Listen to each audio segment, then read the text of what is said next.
किन मुद्दों को लेकर यह धरना प्रदर्शन किया जा देखिए, रहा है? 1 अगस्त 2024 को माननीय सुप्रीम कोर्ट के द्वारा जो तुगलकी फरमान कोटा में कोटा SC ST में उपवर्गीकरण करने का जो आदेश दिए हैं, उसके खिलाफ में SC ST संघर्ष मोर्चा आज रोड पे उतरी हुई है और पूरे ईमानदारी और निष्ठा से एक एक रोड रेल चक्का सब जाम करके रहेंगे और अपने हक की लड़ाई के लिए लड़ते रहेंगे और उसको अध्यादेश लाके इस प्रभावी कानून को निष्क्रिय करना होगा जल्द से जल्द। तब तक हमारी जंग जारी रहेगी।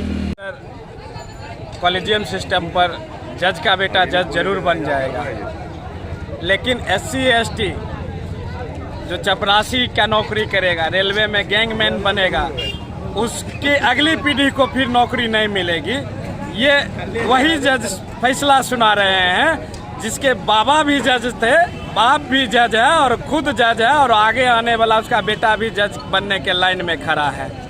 और वो बोलता है कि चपरासी का बेटा फिर आरक्षण का लाभ नहीं लेगा। उसको क्रीमी लेयर में लाओ, उसके जाति का वर्गीकरण करो।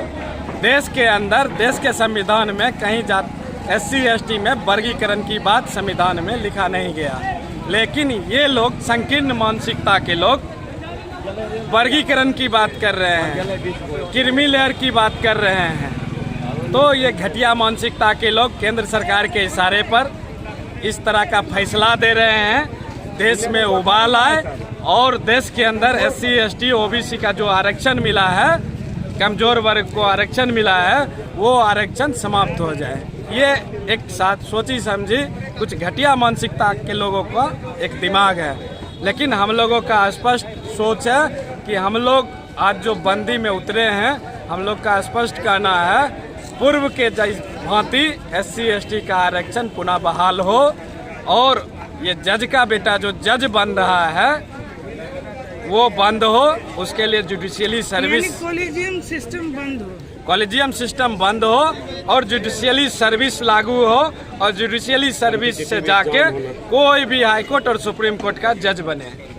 उसके बाद अभी जो लेटरल एंट्री के थ्रू सरकार IAS IPS का नियुक्ति पत्र दिया गया बिना एग्जाम, लिटरल एंट्री उसी को हम लोग कर रहे हैं। लिटरल एंट्री के थ्रू लगभग 100 के लगभग IAS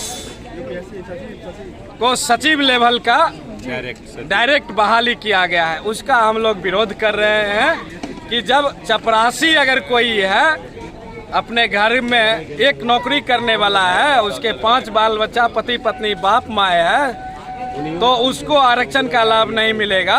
उसके नाम पर उसका वर्गीकरण किया जाएगा उसके जाति का और उसको क्रीमी लेयर में रखा जाएगा।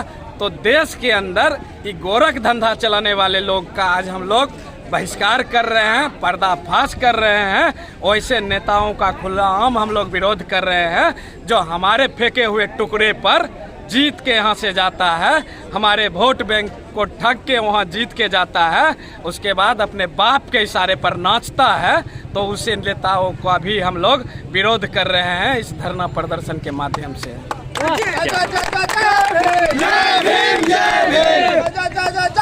सुप्रीम कोर्ट के जज आज वो अपने मन से ऐसा इसलिए कह रहे हैं कि वो सुप्रीम कोर्ट में कॉलेजियम सिस्टम लागू किए हुए हैं।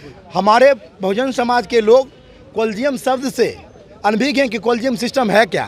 कॉलेजियम सिस्टम ये है कि बगैर कोई एग्ज़ाम दिए हुए, बगैर कोई कंपटीशन फेस किए हुए, वो बाईपास सर्जरी, बैक डोर से एंट्री करके एक ही परिवार के लोग।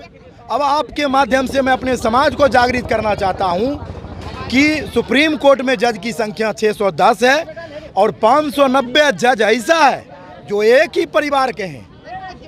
कोई चाचा है, कोई मामा है, कोई नाना है, कोई फूफा है।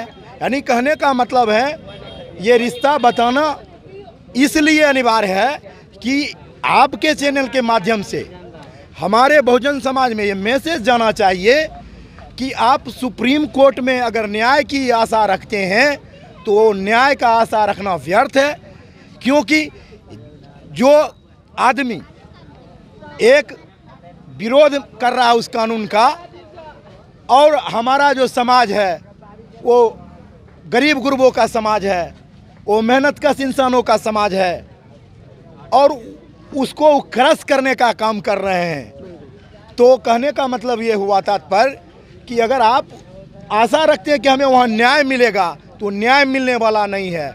वर्तमान में आज भारत बंद हम लोग कर रहे हैं संविधान के दायरे में रहकर शांतिपूर्ण तरीके से, और भारत बंद करने के पीछे जो हमारा मकसद है, सुप्रीम कोर्ट के जजों को ये झांकी सिर्फ हम लोग दिखा रहे हैं कि अगर आपने ये फालतू का कानून जो क्रीमी लेयर हमारे SC ST भाई के ऊपर जो गलत तरह से कानून थोपने का काम कर रहे हो, इसको आप वापस लेने का काम करें, नहीं तो हमारे संगठन के माध्यम से जितने भी सामाजिक संगठन भारत देश के अंदर बाबा साहब के अनुयायी हैं, वो सारे संगठनों के द्वारा अनिश्चितकालीन भारत बंद किया जाएगा।